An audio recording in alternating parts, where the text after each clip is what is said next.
नमस्कार। सबसे बड़ा सवाल देख रहे हैं आप, मैं हूं आपके साथ पूजा। आज सवाल अजान वर्सेस हनुमान चालीसा को लेकर। दरअसल महाराष्ट्र में लाउडस्पीकर विवाद बढ़ता ही जा रहा है और अब एक बार फिर राज ठाकरे ने महाराष्ट्र सरकार को लाउडस्पीकर को लेकर एक और चेतावनी दे दी है। राज ठाकरे ने कहा कि 3 मई तक मस्जिदों में लाउडस्पीकर बंद कर दे, वरना हम स्पीकर पर हनुमान चालीसा बजाएंगे। सवाल ये है कि लाउडस्पीकर से अजान इस्लाम का हिस्सा नहीं है तो इतनी तेज वॉल्यूम में क्यों बजाया जाता है? ये सवाल लाजमी है कि जब अजान लाउडस्पीकर से बजे तो हनुमान चालीसा क्यों ना बजे। तो राज ठाकरे ने जो सरकार को अल्टीमेटम दिया है वो कितना सही है और कितना गलत है, आज इसी पर चर्चा करेंगे। चर्चा के लिए हमारे साथ स्टूडियो में मौजूद हैं कैपिटल टीवी के editor in chief doctor Manish Kumar. Doctor साहब, बहुत बहुत स्वागत है। धन्यवाद। लाउडस्पीकर को लेकर जिस तरह से लगातार राजनीति देखी जा रही है, ऐसे में राज ठाकरे ने जो 3 मई को लेकर अल्टीमेटम दिया है वो कितना सही है और कितना गलत है? देखिए, राज ठाकरे प्रॉपर राजनीति कर रहे हैं और एक ऐसे मुद्दे को उठाया है कि उद्धव ठाकरे ना हाँ कर सकते ना कर सकते। शरद पवार उन्होंने पोजीशन ले लिया, कांग्रेस पार्टी पोजीशन ले चुकी है। दिक्कत शिवसेना को है और बीएमसी का चुनाव सिर पे है। 2-3 घटनाएं हुई कल। एक तो आर्म्स एक्ट के अंदर डाल दिया गया राज ठाकरे को, केस दर्ज। दूसरी तरफ संजय राउत ने उन्होंने बयान दिया कि ये बीजेपी का भोंपू है। जो लाउड स्पीकर आजकल बज रहा है वो भोंपू बीजेपी का। तो बीजेपी की तरफ से कहा गया कि भाई स्वागत है, आप आ जाइए बीजेपी में, बीजेपी के साथ गठबंधन करते हैं, स्वागत है आपका। और चौथा, जो कि स्मार्ट पॉलिटिशियन करता है, इस पूरे विवाद को डाउन प्ले करने के लिए शरद पवार ने कह दिया कि राज ठाकरे हिंदू मुसलमान के बीच जो है दूरी पैदा करना चाह रहे हैं, उसको सीरियसली मत लो। तो ये 4 चीजें हुई। तो इन चारों चीजों को समझना जरूरी है और जो चीजें हो रही है उसमें किसको नफा किसको नुकसान राजनीतिक तौर पे होगा। पहली बात ये, अजान होता क्यों है?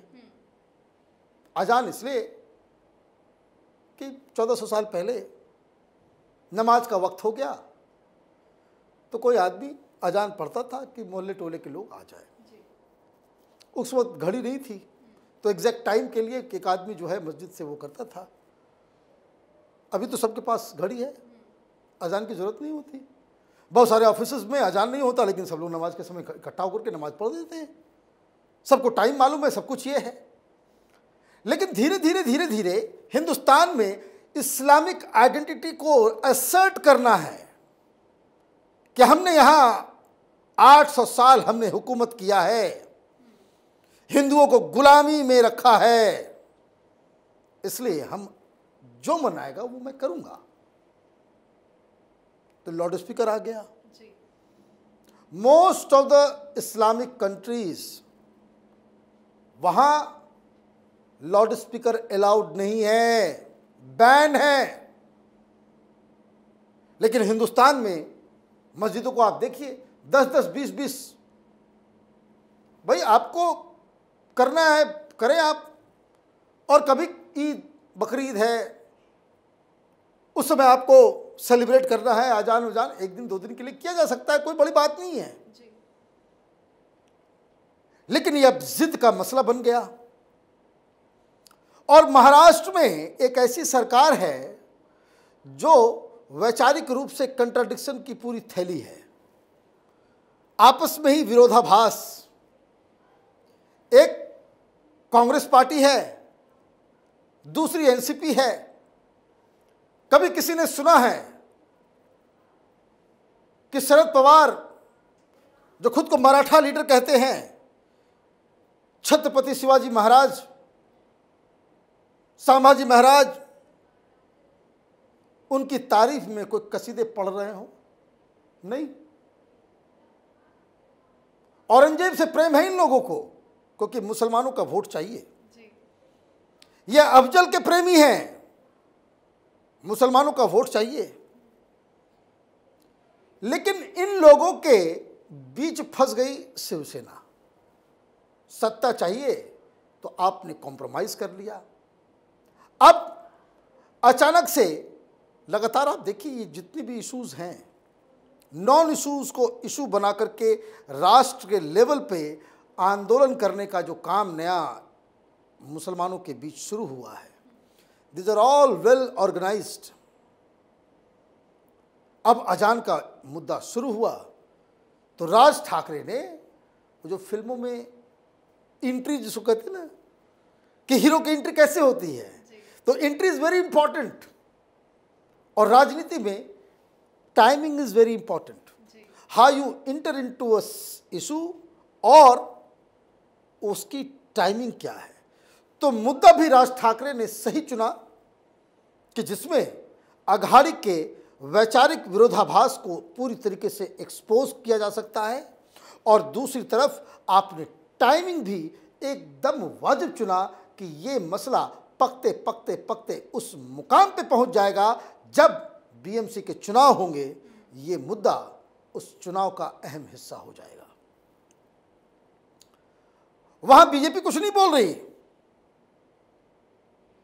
भाई अजान के ऊपर सुप्रीम कोर्ट का आदेश भी है, जिन्होंने कहा कि भाई 50 डेसिबल से ज़्यादा नहीं होना चाहिए। 50 डेसिबल का मतलब कि आप लाउड स्पीकर या किसी चीज़ से आप चलाएंगे तो उस परिसर से बाहर नहीं जाएगा। 50 डेसिबल उतना ही साउंड होता है, उससे ज़्यादा नहीं होता। घर में आप जो गाना वाना बजाते हैं रेडियो में, कभी वो 50 डेसिबल, यहाँ 5000 डेसिबल पे चल रहा है भोंपू।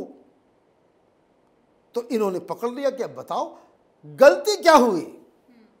शिवसेना ने राज ठाकरे के इस मूव के ऊपर पहली गलती संजय राउत से हुई कि उन्होंने झूठ बोल दिया। दूसरी गलती ये हुई कि राज ठाकरे की पार्टी के लोगों ने शिवसेना भवन के सामने हनुमान चालीसा चलाना शुरू किया, आपने उसको गिरफ्तार कर लिया। अब अजान चलेगा और हनुमान चालीसा नहीं। अब किसको किसको उद्धव ठाकरे और शिव सैनिक जाके समझाएंगे। ये मसला ऐसा बनते जा रहा है, शिव सैनिक भी शर्मिंदा है। अब आपने ऐसा रोका, अब उन्होंने कहा कि भाई तो हर जगह होगा। 3 मई क्यों चुना? 3 मई को ईद है, तो ईद तक का टाइम भी दे दिया। झूठ कहां हो गया? झूठ इस बात के लिए संजय राउत ने कह दिया कि गृह मंत्री ने तय कर लिया है कि किस तरीके से महाराष्ट्र के अंदर, महाराष्ट्र अपना तय करेगा। भाई महाराष्ट्र को दूसरा देश नहीं है, सुप्रीम कोर्ट का आदेश है, उसको लागू कराइए। लेकिन उसके बाद से एनसीपी का गृह मंत्री वो तो अजान के ऊपर कुछ बोलेगा नहीं।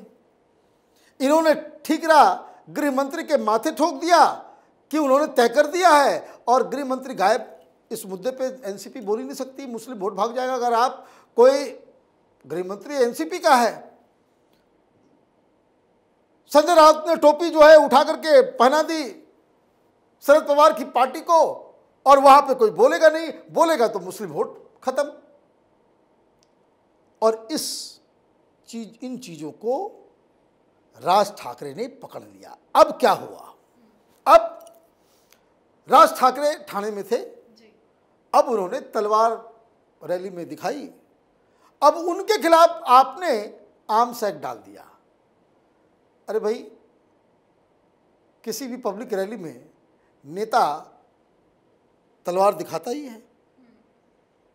अगर ये आर्म्स एक्ट के तहत आ जाता है तो पूरा पार्लियामेंट खाली हो जाएगा, राज्यसभा भी खाली हो जाएगा, महाराष्ट्र की असेंबली भी खाली हो जाएगी। ऐसा कोई लीडर ही नहीं है जो स्टेज पे जाकर के तलवार दिखाया नहीं हो, उसको तलवार भेंट किया गया हो, उसने दिखाया नहीं हो। चाहे वो उद्धव ठाकरे हो, चाहे वो शरद पवार हो, चाहे सोनिया गांधी हो, प्रधानमंत्री मोदी हो, अमित शाह हो, योगी हो, कोई भी ऐसा लीडर हिंदुस्तान में होगा ही नहीं जिसकी तस्वीर आप नेट पे तलवार के साथ नहीं देख सकते। तो आपने क्यों किया ऐसा? ये आदेश आया होगा, कि भाई ये आपका प्रॉब्लम है मुख्यमंत्री जी, राज ठाकरे तो आपके पारिवारिक व्यक्ति हैं, आप ही इसको डील करो। कैसे डील करोगे? आप एक मैसेज देना चाह रहे हो कि एनसीपी और कांग्रेस पार्टी को कि हम देखिए राज ठाकरे के खिलाफ एक्शन ले रहे हैं, उसको उसके खिलाफ आर्म्स एक्ट लगा दिया हमने, उसको जेल भेजने की कोशिश कर रहे हैं, जेल भेजने की हमारी पूरी तैयारी है, ताकि जो महाराष्ट्र के मुसलमान हैं वो अघाड़ी सरकार के इस फैसले से खुश हो जाएं। लेकिन यहीं पे सबसे बड़ी चूक और सबसे बड़ी गलती शिवसेना और उद्धव ठाकरे की सरकार से हो गई। राज ठाकरे को इस लाउड स्पीकर हनुमान चालीसा की वजह से उस पर केस चलाया गया या गिरफ्तार किया गया। एक दिन में राज ठाकरे महाराष्ट्र के राजनीति के एक बड़े केंद्र बन के उभर आएंगे और बीएमसी चुनाव में शिवसेना की मट्टी पलित हो जाएगी, सुपड़ा साफ हो जाएगा, क्योंकि फिर ये घूम घूम करके शिवसेना के खिलाफ ही ये प्रचार करेंगे कि ये नकली हिंदुत्व वाला व्यक्ति है, ये नकली शिवसेना है। जो हनुमान चालीसा पढ़ने वाले उस पे लाउड स्पीकर पे हनुमान चालीसा सुनाने वालों को जेल के अंदर डालती है और अजान वाले को पुरस्कृत करती है, ये कहानी हो जाएगी। और इसलिए ये मसला महाराष्ट्र में अजान वर्सेस हनुमान चालीसा ये अभी बीएमसी चुनाव तक चलेगा। इसमें सारा जो सबसे स्मार्ट प्ले जिसको कह सकते हैं, दो पार्टी कर रही है। एक कांग्रेस पार्टी चुप है, इस विवाद से बिल्कुल दूर, और दूसरी भारतीय जनता पार्टी वो भी कुछ नहीं बोल रही है, बस वो राज ठाकरे को हवा दे रही है। उसके लोग जो हैं वो बाकायदा, अब मैं तो देख रहा था सोशल मीडिया में कई जगह पे चंदा वंदा भी इकट्ठा हो गए, लाउड स्पीकर उसका जो भोंपू होता है वो बंटवाना भी चालू हो चुका, कई जगह फ्री में भी बंट और फ्री में बंट रहा है कि भाई जैसे ही अजान सुनाई दे आप जो है लगा दो, उसमें हनुमान चालीसा चले। तो ये तो एक अजीब व गरीब खेल हो रहा है। लेकिन राजनीति है, जब राजनीति में बौने लोग आ जाए जो विचारधारा से पैदल, समाज सेवा, समाज के प्रति कमिटमेंट नील, देशभक्ति, राष्ट्रभक्ति, समाज को कैसे आगे लेकर के जाना है उसका कोई विजन ना हो, जहां नेता सरकार बस इसलिए बनाए कि लूट खसोट कर सकें, वहां यही सब होगा। लाउड स्पीकर के ऊपर तो नकाब के ऊपर, ये लोगों को बेवकूफ़ बनाने के लिए ये सारी चीज़ें होती है। लेकिन खैर, जो कहते हैं कि भाई जब शहर में सब अंधे ही अंधे हैं तो फिर क्या किया जाए। लेकिन जो कुछ हो रहा है वो इसका अंत तो गत्वा जो खामियाजा दोनों ही साइड से, इधर से भी और उधर से भी, वो शिवसेना को भुगतना पड़ेगा। लेकिन इसी बीच संजय राउत कह रहे हैं कि हमें हिंदुत्व का पाठ ना पढ़ाया जाए, हिंदू हृदय सम्राट है उद्धव सरकार, तो 3 मई को क्या होगा? भाई ये बोलने में शर्म आती है या नहीं आती है, मुझे तो ये समझ में नहीं आता। इतना सब कुछ होने के बाद भी अगर संजय राउत ये कहते हैं कि भाई शिवसेना आज की वो हिंदुत्व वाली पार्टी है और आप हिंदू हृदय सम्राट बाला साहब ठाकरे जी का नाम लेते हो, उसमें तो शर्म आनी चाहिए, शर्म आनी चाहिए। कश्मीर फाइल्स को आपने टैक्स फ्री किया नहीं, राम मंदिर के ऊपर आप सेलिब्रेट तक नहीं कर सके, शिवसेना जुलूस तक नहीं निकाली कि मुसलमान नाराज हो जाएगा। रामनवमी को शिवसेना ने क्या किया? खुल के आप बधाई तक नहीं दे पाते। सावरकर का अपमान होता है, आप उसके साथ मंत्रालय शेयर करते हैं। आपके जितने भी देवतुल्य महापुरुष हैं उनका अपमान होता है, उन लोगों के साथ आप कैबिनेट की मीटिंग करते हैं। ये दोहरा चरित्र तो हिंदू हृदय सम्राट बाला साहब ठाकरे जी का था ही नहीं जी। वो तो खुले खुले बोलते थे और खुला खुला करते थे। उनकी विचारधारा में कोई इफ एंड बट नहीं था। आप उन लोगों के साथ हैं जिनके खिलाफ बाला साहब ठाकरे लड़ते लड़ते अपना पूरा जीवन जिन्होंने बिताया। बाला साहब ठाकरे के दुश्मनों के साथ आप सत्ता का रसपान कर रहे हैं और ये भी कह रहे हैं कि हम बाला साहब ठाकरे की पार्टी के हैं। वो शिवसेना खत्म हो चुकी है।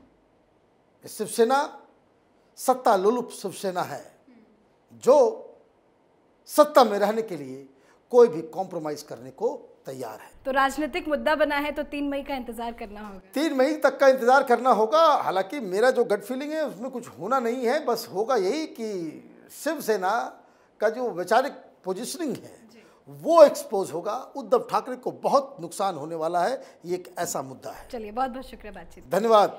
तो मस्जिदों से लाउडस्पीकर हटाए जाने की मांग तेज होती जा रही है। इसके लिए राज ठाकरे ने महाराष्ट्र सरकार को 3 मई से पहले कार्रवाई करने का अल्टीमेटम दे दिया है। अगर राज्य सरकार ने 3 मई से पहले मस्जिदों से लाउडस्पीकर नहीं हटाया तो मनसे कार्यकर्ता मस्जिदों के सामने हनुमान चालीसा का पाठ करेंगे। तो मस्जिदों से अब लाउडस्पीकर हटाना सही है या गलत, इसमें आपकी क्या कुछ राय है, कमेंट करके जरूर बताएं। आज के इस खास शो में फिलहाल इतना ही, पर एक बार फिर कल एक अहम सवाल के साथ हाजिर होंगे। तब तक देखते रहिए कैपिटल टीवी। नमस्कार।